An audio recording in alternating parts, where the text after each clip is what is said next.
비가 부슬부슬 내리는 어느 가을. 오후 9살 소년 준호는 학교에서 집으로 가는 길에 급하게 걸음을 옮기고 있었습니다. 낡은 우산 하나 없이 젖어가는 교복을 입고 무거운 책가방을 메고 있는 준호의 모습은 여느 아이들과는 달랐습니다.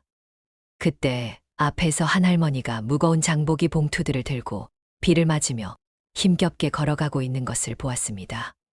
할머니는 70대 후반으로 보이는 단정한 차림의 분이었지만 두 손 가득 든 장보기 봉투 때문에 우산을 쓸 수 없어 비에 흠뻑 젖고 있었습니다. 준호는 잠시 망설였습니다. 자신도 우산이 없어 비를 맞고 있는 상황이었지만 할머니가 더 힘들어 보였습니다. 할머니, 제가 도와드릴게요. 준호는 주저없이 할머니에게 달려가 무거운 봉투 몇 개를 받아들었습니다. 어머, 고마워라. 너도 비 맞고 있는데. 할머니는 준호의 젖은 모습을 보며 걱정스러운 표정을 지었습니다. 괜찮아요, 할머니. 어디까지 가세요? 준호는 환한 미소를 지으며 물었습니다. 할머니는 준호의 순수한 마음에 감동받았습니다. 요즘 같은 세상에 이런 착한 아이가 있다니 놀라웠습니다. 두 사람은 함께 걸어가며 이런저런 이야기를 나누었습니다. 준호는 할머니에게 자신이 혼자 사는 엄마를 도우려고 매일 심부름을 한다고 말했습니다. 엄마는 새벽부터 밤늦게까지 일하세요. 청소 일도 하시고 식당에서도 일하세요. 저는 엄마가 힘들어 하시는 걸 보기 싫어서 집안일도 돕고 있어요. 준호의 말에서 어린아이답지 않은 성숙함이 느껴졌습니다. 할머니 집에 도착하자 준호는 깜짝 놀랐습니다. 높은 담장으로 둘러싸인 넓은 저택이었기 때문입니다. 할머니, 여기가 정말 할머니 집이에요. 그래, 너무 큰 집이지. 혼자 살기엔 너무 크고 쓸쓸해. 할머니는 쓸쓸한 미소를 지었습니다. 할머니는 준호에게 따뜻한 차와 간식을 대접했습니다. 준호는 처음 보는 고급스러운 집안 분위기에 조금 긴장했지만 할머니의 따뜻한 마음씨에 금세 마음을 열었습니다. 할머니, 저 이제 집에 가야 해요. 엄마가 걱정하실까 봐요. 그래, 집에 가거라. 그런데 준호야, 혹시 시간 날 때 할머니 놀러 와줄 수 있겠니? 할머니는 혼자 지내서 외로워. 할머니의 부탁에 준호는 기꺼이 고개를 끄덕였습니다. 이렇게 준호와 할머니의 특별한 인연이 시작되었습니다. 집으로 돌아가는 길에 준호는 생각했습니다. 할머니는 큰 집에 사시지만 왜 그렇게 외로워 보이실까? 어린 준호에게도 할머니의 쓸쓸함이 고스란히 전해졌습니다. 그 다음 날부터 준호는 학교가 끝나면 종종 할머니 집을 찾아갔습니다.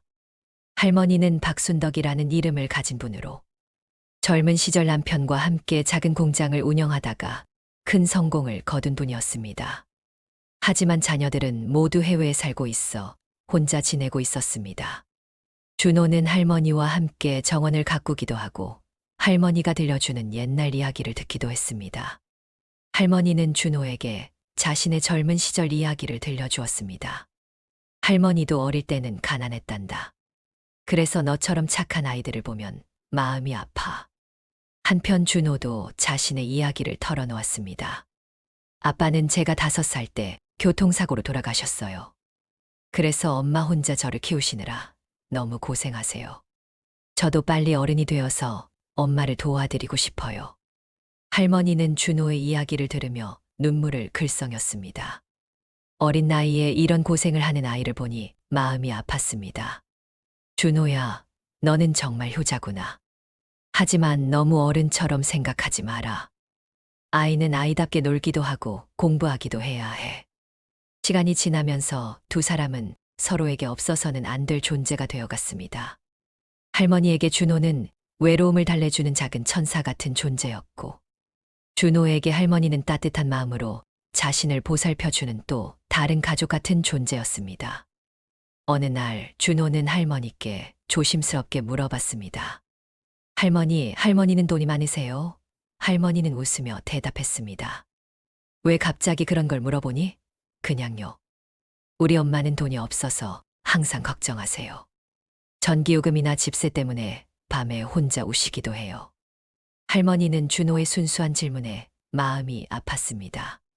그렇다고 섣불리 도움을 주겠다고 말할 수도 없었습니다.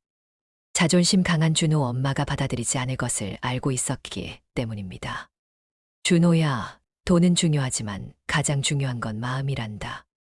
너처럼 착한 마음을 가진 사람에게는 반드시 좋은 일이 생길 거야.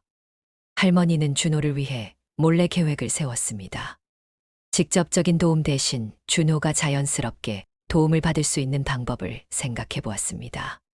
장학금을 주는 재단을 만들거나 준호 엄마에게 좋은 일자리를 소개해 주는 방법을 고민했습니다.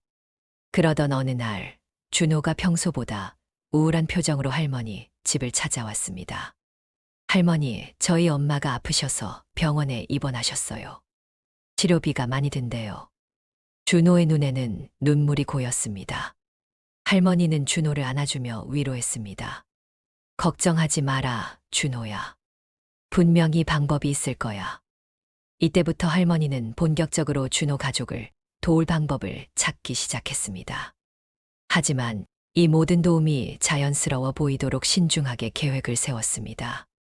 준호와 그의 엄마의 자존심을 상하게 하고 싶지 않았기 때문입니다. 준호의 엄마가 병원에 입원한 후 준호의 생활은 더욱 어려워졌습니다.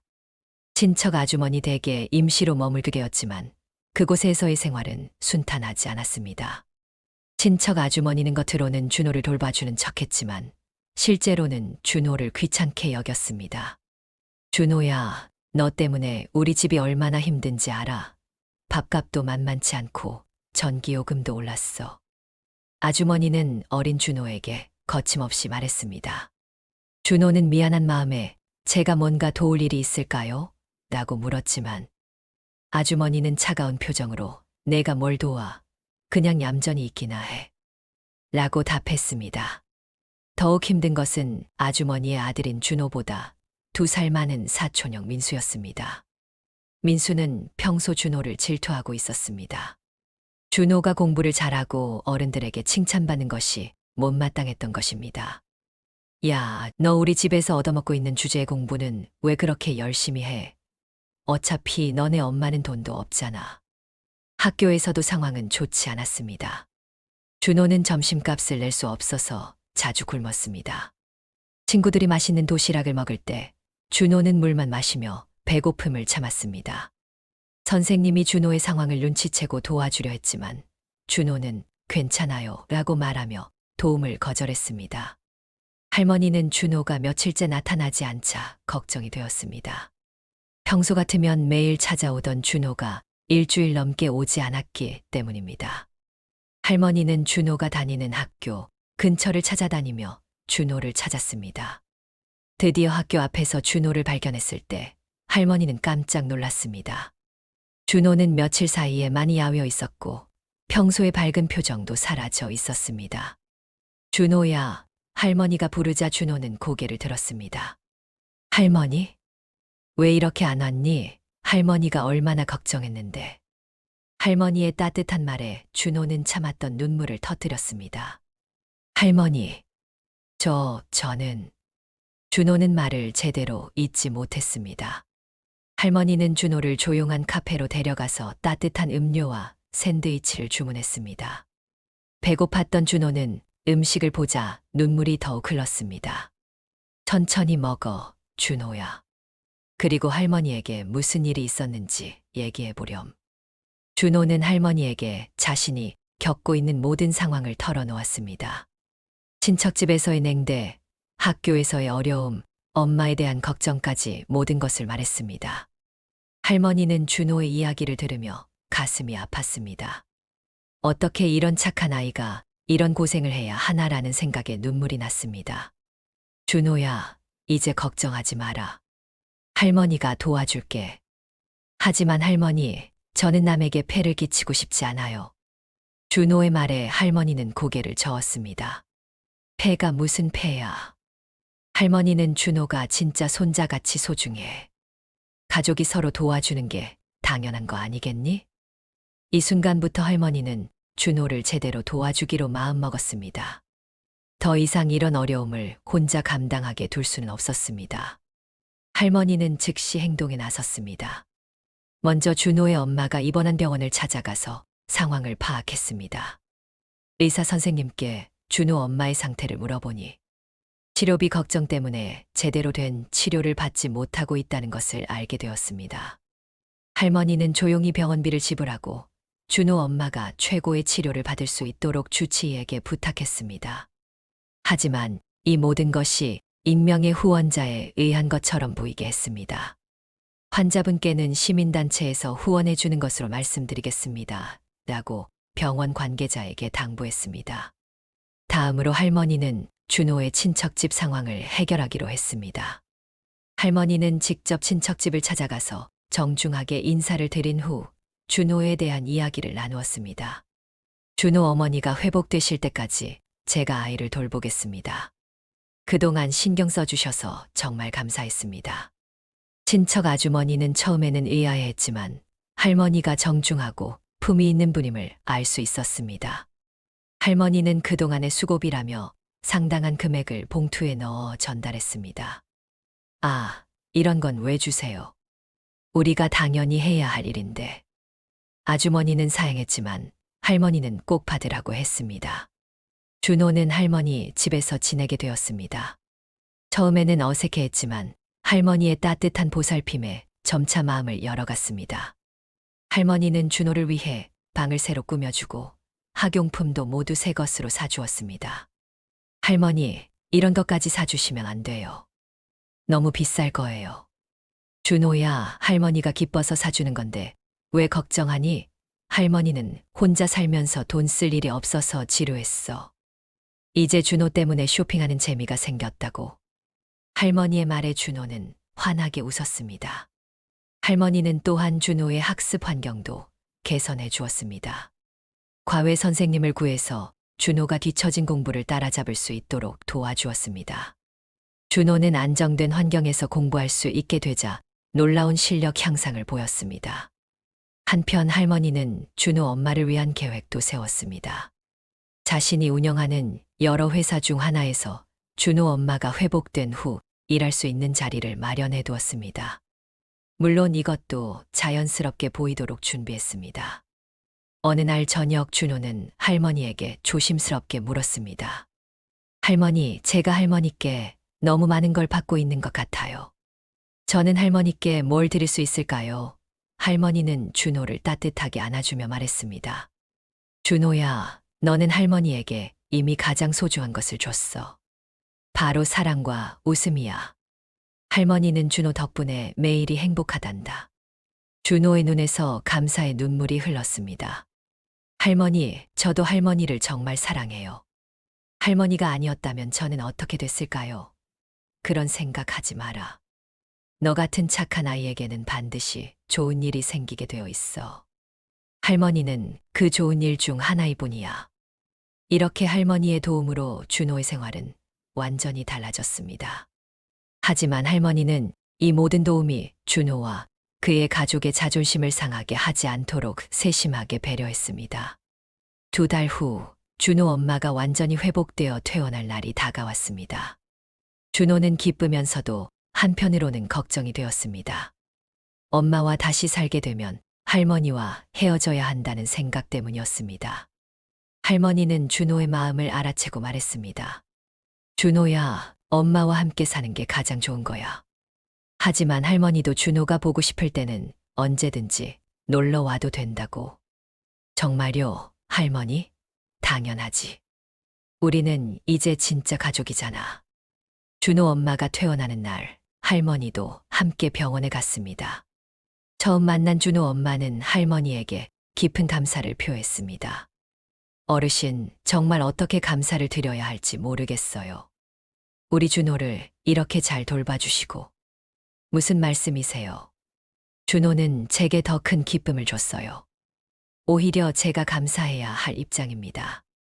할머니의 겸손한 말에 준호 엄마는 더욱 감동받았습니다. 할머니는 준호 엄마에게 조심스럽게 제안했습니다.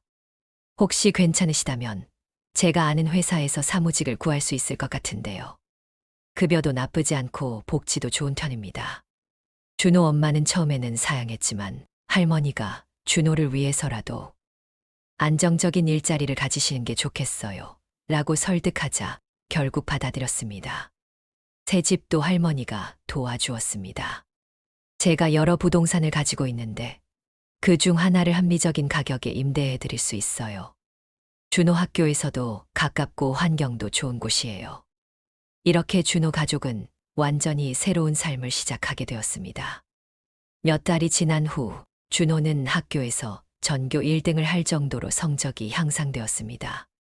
안정된 생활 환경과 할머니의 격려 덕분이었습니다. 준호 엄마도 새 직장에서 인정받으며 승진까지 하게 되었습니다. 어느 일요일 오후 준호 가족은 할머니를 모시고 공원에 나들이를 갔습니다. 할머니는 준호와 엄마의 밝은 모습을 보며 흐뭇해했습니다. 할머니, 저희가 이렇게 행복할 수 있는 건 모두 할머니 덕분이에요. 준호가 할머니의 손을 꼭 잡으며 말했습니다. 아니야, 준호야. 행복은 서로 나누는 거란다. 할머니도 준호 덕분에 이렇게 행복해.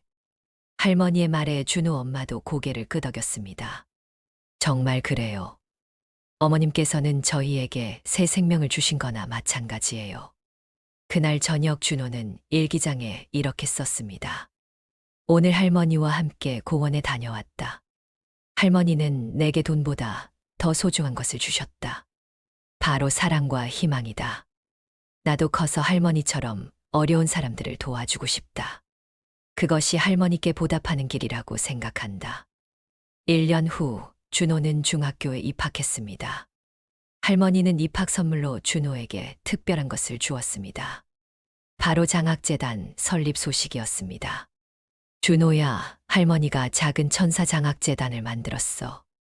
너처럼 어려운 환경에서도 착한 마음을 가진 아이들을 돕는 재단이야. 할머니, 재단 이름이 왜 작은 천사예요? 준호가 할머니에게 작은 천사 같은 존재였거든. 그래서 준호 같은 아이들을 더 많이 도와주고 싶어서 만든 거야. 할머니의 말에 준호는 감동받았습니다. 할머니는 준호에게 재단의 첫 번째 장학생이 되어달라고 부탁했습니다. 하지만 할머니, 저는 이미 할머니께 너무 많은 도움을 받았어요. 준호야, 이건 도움이 아니라 투자야. 할머니는 준호가 훌륭한 사람이 되어서 더 많은 사람들을 도와주길 바라거든. 준호는 장학재단의 홍보 대사 역할도 맡게 되었습니다. 자신의 경험담을 들려주며 다른 어려운 아이들에게 희망을 주는 일이었습니다. 준호는 이 일을 통해 자신이 받은 사랑을 다른 사람들에게 나눠줄 수 있어서 기뻤습니다. 어느 날 준호는 할머니께 중요한 질문을 했습니다. 할머니, 처음에 저를 도와주실 때 제가 가난한 아이라는 걸 아시고 도와주신 거예요? 할머니는 잠시 생각하더니 대답했습니다. 처음에는 그냥 착한 아이라고 생각했어. 하지만 알고 보니 어려운 환경에 있다는 걸 알게 됐지. 그런데 말이야, 준호야. 할머니가 준호를 도와준 이유는 가난해서가 아니라 마음이 착해서였어. 정말요? 정말이야. 돈이 많은 사람은 많지만 준호처럼 순수하고 착한 마음을 가진 사람은 드물어. 할머니는 준호의 그런 마음에 반한 거야. 준호는 할머니의 말을 듣고 가슴이 뭉클해졌습니다. 자신을 있는 그대로 사랑해준 할머니에게 더욱 고마운 마음이 들었습니다. 할머니, 저도 할머니를 진짜 할머니라고 생각해요. 제게는 세상에서 가장 소중한 할머니예요. 시간이 흘러 준호가 고등학생이 되었을 때 할머니는 준호에게 자신의 과거 이야기를 더 자세히 들려주었습니다. 할머니도 어릴 때 가난했는데 어떤 분이 도와주셔서 공부할 수 있었어. 그분 덕분에 할머니가 지금의 할머니가 될 수 있었지. 그래서 할머니도 준호 같은 아이들을 도와주고 싶었던 거야. 그분은 지금 어떻게 지내세요? 준호가 물었습니다. 돌아가셨어. 하지만 할머니는 그분의 마음을 준호를 통해 이어가고 있다고 생각해. 이게 바로 사랑이 전해지는 방식이 아닐까. 준호는 깊이 고개를 끄덕였습니다. 자신이 받은 사랑을 다른 사람에게 전해주는 것, 그것이야말로 진정한 보답이라는 것을 깨달았습니다. 할머니, 저도 꼭 그렇게 할게요. 제가 받은 사랑을 더 많은 사람들에게 나눠줄게요. 대학에 진학한 준호는 경영학을 전공하며 할머니의 사업을 배우기 시작했습니다. 할머니는 준호에게 단순히 돈 버는 방법이 아니라 사업을 통해 사회에 어떻게 기여할 수 있는지를 가르쳐 주었습니다. 준호야, 진짜 성공은 혼자 잘 사는 게 아니라 함께 잘 사는 거야. 준호는 대학 재학 중에도 장학재단 활동을 꾸준히 했습니다. 후배들에게 자신의 경험을 나누고 어려운 환경의 아이들을 직접 만나서 격려해 주었습니다. 할머니는 그런 준호의 모습을 보며 뿌듯해했습니다. 어느 날 할머니가 준호에게 말했습니다. 준호야, 할머니가 나이가 많아서 언젠가는 떠나야 할 때가 올 거야. 하지만 걱정하지 마라. 우리가 함께 만든 이 사랑의 끈은 영원할 거야. 할머니, 그런 말씀 하지 마세요. 할머니는 제게 꼭 필요한 분이에요. 고마워, 준호야. 하지만 할머니가 가르쳐 준 것들은 준호 마음속에 영원히 남을 거야. 그리고 준호가 그것을 다른 사람들에게 전해주면 할머니도 계속 살아있는 거나 마찬가지야. 할머니의 지혜로운 말에 준호는 고개를 끄덕였습니다.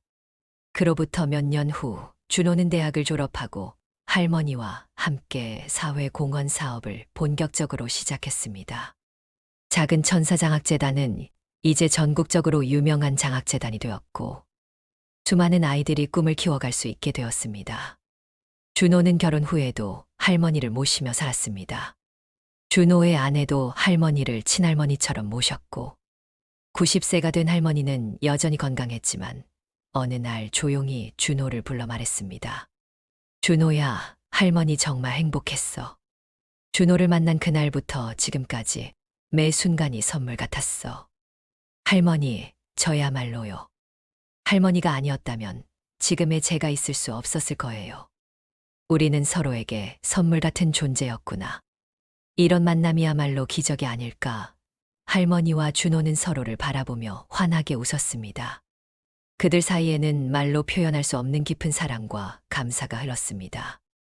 이렇게 우연히 시작된 할머니와 준호의 인연은 서로의 인생을 완전히 바꿔놓았습니다. 할머니에게 준호는 외로움을 달래주고 삶의 의미를 찾게 해준 작은 천사였고, 준호에게 할머니는 절망에서 희망으로, 가난에서 풍요로 이끌어준 인생의 은인이었습니다. 하지만 무엇보다 중요한 것은 두 사람이 서로를 통해 배운 진정한 사랑의 의미였습니다.